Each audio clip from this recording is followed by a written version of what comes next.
Nigerian Television Authority and the Nigerian Stock Exchange to strengthen partnership. Federal government to establish automotive industrial parks in 3 states. Nigeria to convert $25 billion of CBN finance into 30-year debt. House of Representatives condemns $750 million yearly loss to gas flaring. Plus, Asia-Pacific stocks sleep as investors watch Treasury yields. This is Business Express on the network service of the NTA, and we are reaching you from Abuja, Nigeria's capital. I am Musa Abubakar.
And let's bring you up to speed with business development.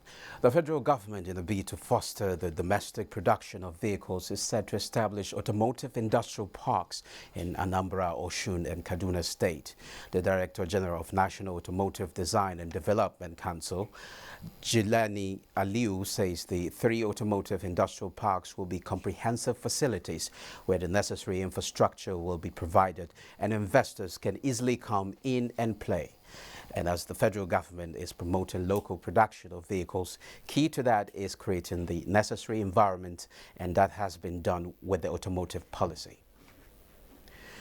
Now, Nigeria's federal government has set the terms for the conversion of its stock of central bank overdrafts into long-term notes in a bid to create transparency around its dependence on that source of funding.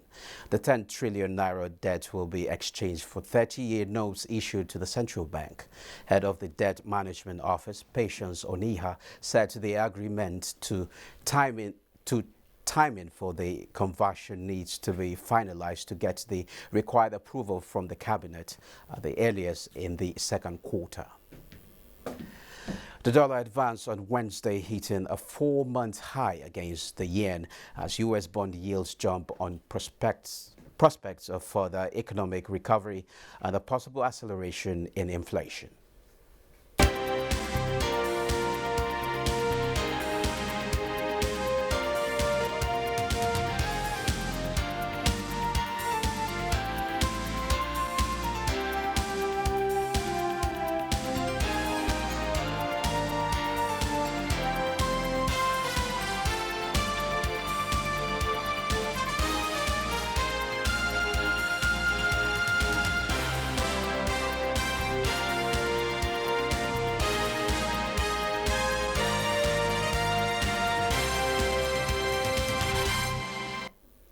The Nigerian Investment Promotion Commission, NIPC, says it tracks $16.74 billion investment announcement in Nigeria for the year 2020, representing 44% less than the $29.91 billion tracked in 2019. NIPC also noted that the manufacturing sector attracted the most investment of $8.4 billion, representing 50% of the total investment, as well as the highest number of projects. The drop in value could be attributed to the economic impact brought about by COVID-19 pandemic, which disrupted not only the Nigerian economy, but the global value chains and capital flows. The NIPC further stated that it tracked 63 projects across 21 states and the Federal Capital Territory during the year. 24 of the projects were planned for Lagos State, followed by Kaduna and Ekiti states, with 5 projects each. Now, the end of trading on the floor of the Nigerian stock market for Wednesday, the Director General of the Nigerian Television Authority, Yakubu Ibn Muhammad, rang the bell, signaling the close of trading for the day. This is to further strengthen the relationship between both organizations.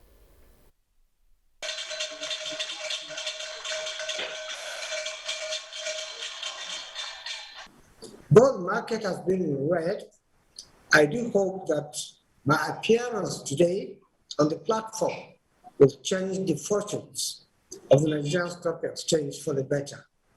It is worthy of note that the NTA has been a partner of the capital market in providing uninterrupted dissemination of information to the public since the late 1980s.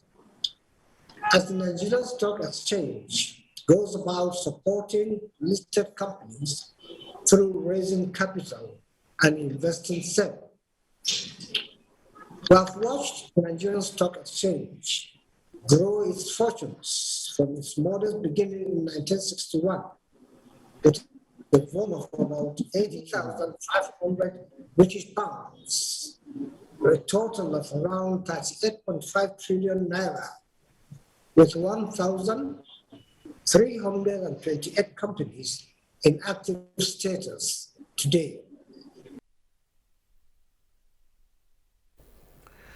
Now traded on the floor of the Nigerian Stock Exchange this Wednesday closed in a negative territory. The all share index depreciated by 0.07% to close 40,465.32 basis points, with market capitalization at 21.1 trillion naira. A total of 241.8 million shares worth 2.6 billion naira exchanged hands in 4,008 deals at the end of the day's transaction. Now, to shed more light on the factors responsible for the bearish trends the Nigerian stock market has been recording in the month of February, is a professor of capital market, Uche Walike. You're welcome to. Yeah, thank you, Musa.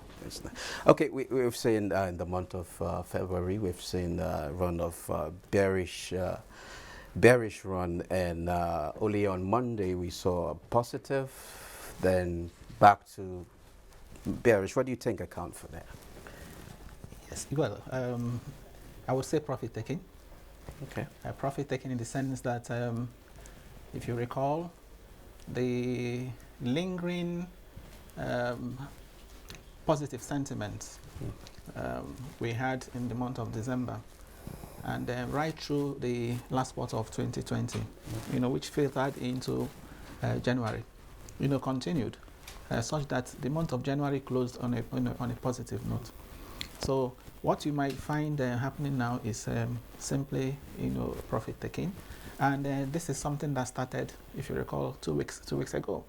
The week before the last, the market dropped by as much as 1.6% week on week, and last week again, we also saw for the entire week. 2 weeks ago, for the entire week, 5 straight days, negative performance. The week last week, we also had the same performance, except for Thursday of last week.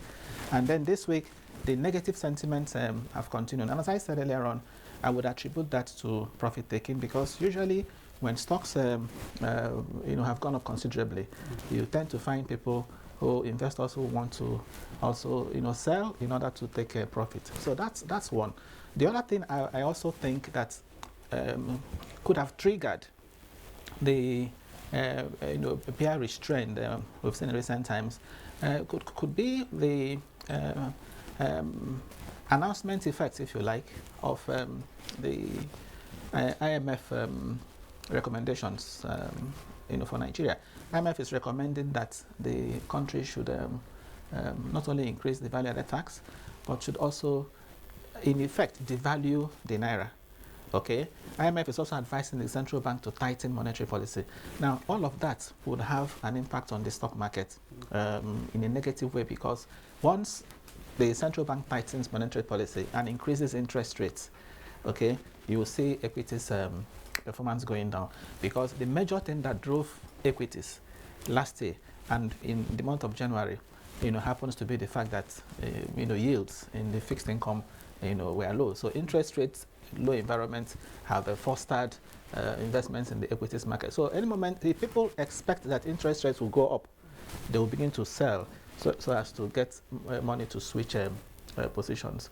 So I would say the expectation that interest rates would go up, arising from the IMF recommendation, arising again from the fact that maybe liquidity may have been squeezed or is going to be squeezed by the cryptocurrency directive again, from the central bank. That could also be, partly responsible. And of course, again, rising inflation rates is not usually good news for this equities market. Okay, what do you think could be done quickly to reverse the trend? Yes, it's a normal feature with stock markets.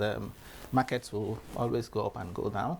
As I said, once the equity prices are not reflecting the fundamentals, what we call the fundamentals, the company's performance. Once you see a mispricing taking place, investors will take advantage of that. So if you have a market that is up, you should expect that the market will also come down because people want to sell.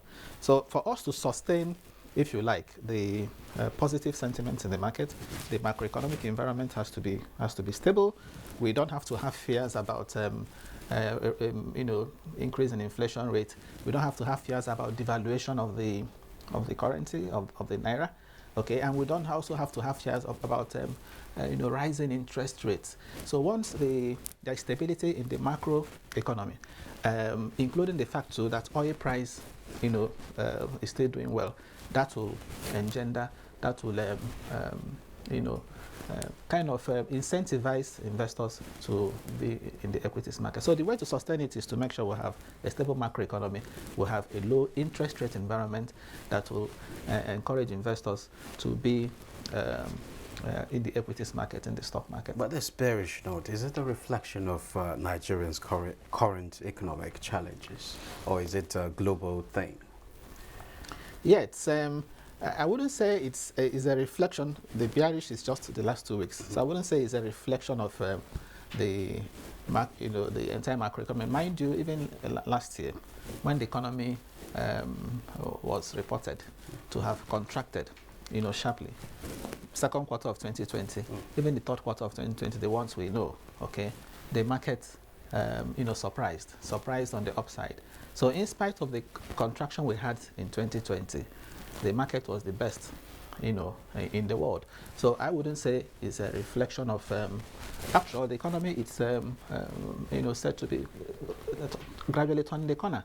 There's the expectation that before the end of the quarter, we should be able to report a positive growth in real GDP, and that means we are out of recession. So what is happening now is not really a reflection of the economy. It's simply a reflection of the factors that I've told you, the expectation, of investors about going on in the market, including interest rate direction, inflation rate, direction, and possibly again the expectation that the naira may still go down, the value of naira may still go down. These are things that make investors apprehensive, and so they want to sell. You want to sell because you want to have cash to be in a position to go elsewhere in case the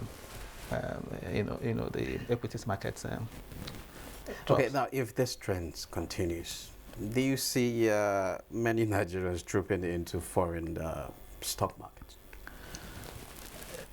Well, I think our markets still competitive, still attractive. As you know, in 2020 it was the best, returning 50%. Even as we speak, the year-to-date return is still positive, although very minimal. Okay, our markets still remain investors, delight, and that's because of the resilient nature of the market, and even the resilient nature of the Nigerian economy, especially now that oil price is doing well, especially now that we're also expecting to get out of the recession. The good thing is that the government has started implementing the 2021 budget.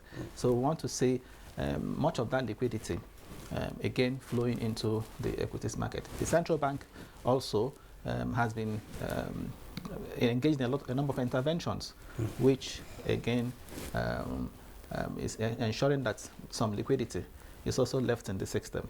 As I said earlier on, the bearish nature of the market is not something that may persist, although I had predicted that yes, this 2021 may not be as fantastic as we had in 2020, but will still be in the positive territory. So one should expect that maybe in a few weeks ahead, we'll also have a reversal, and the market will pick up once more. Remember, on Monday, it was positive. So we have had negative performance yesterday and today. Doesn't mean that all hope is lost. Okay, how some kind of negative change? One might not say it's going to change tomorrow or next tomorrow, but looking at our markets and the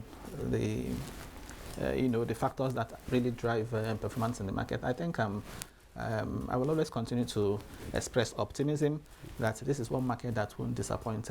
What would investors see to get that confidence? Yes, the next trigger we're expecting now that will trigger the market will be the first quarter results of companies.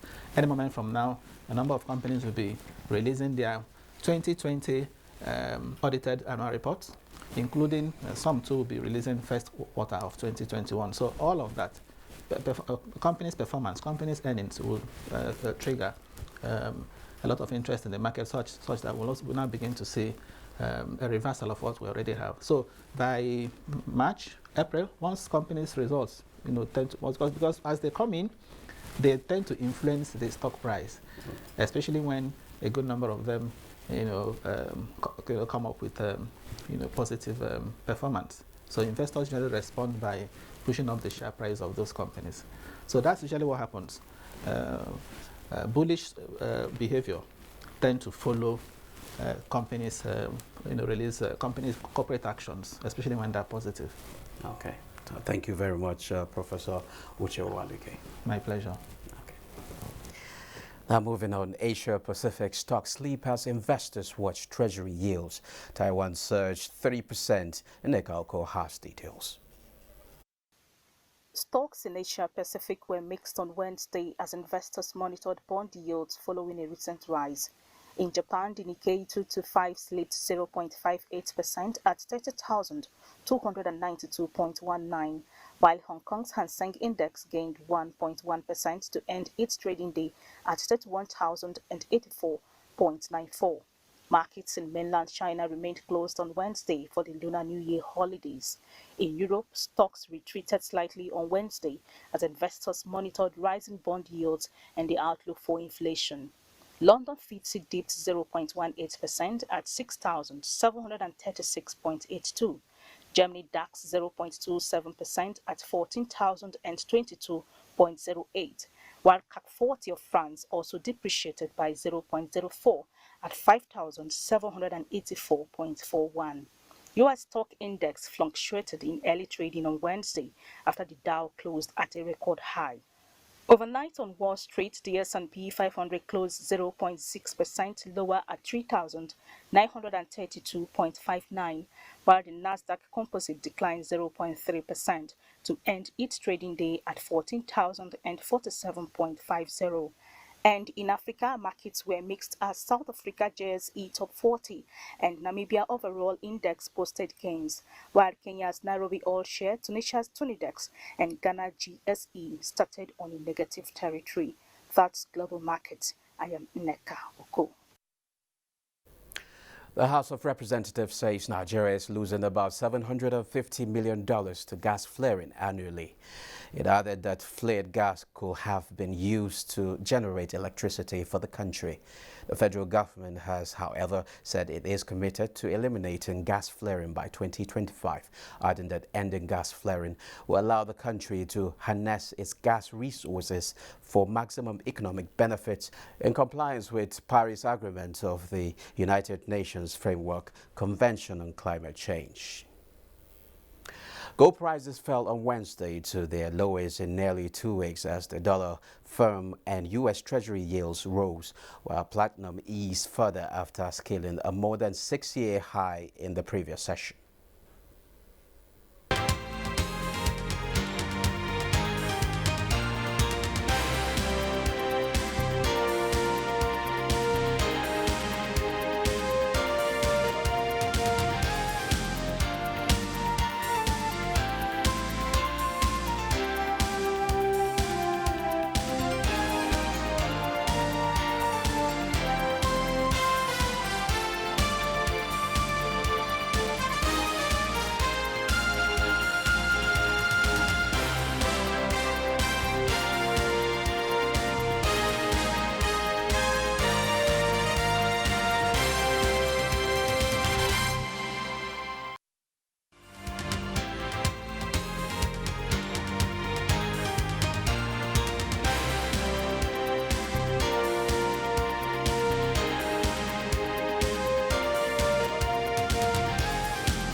The oil prices fell in early trade on Wednesday as the U.S. dollar climbed, retreating after a 2-day rally that was driven by an Arctic blast curbing output from oil and gas fields in Texas, the country's biggest oil producing state.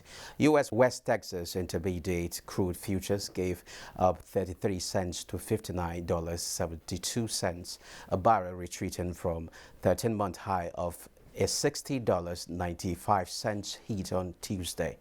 Brent crude futures dropped 40 cents to $64.95 a barrel, coming off 3 days of gains. Now, this is where we end this episode of the program. Don't forget you can access this and all previous episodes on YouTube, and you can also communicate with us on Twitter, and the handle is NTA News Now. The hashtag is BizX. We value your feedback. Do join us again on Thursday at 3 p.m. for another package. I am Musa Abubakar, saying stay safe.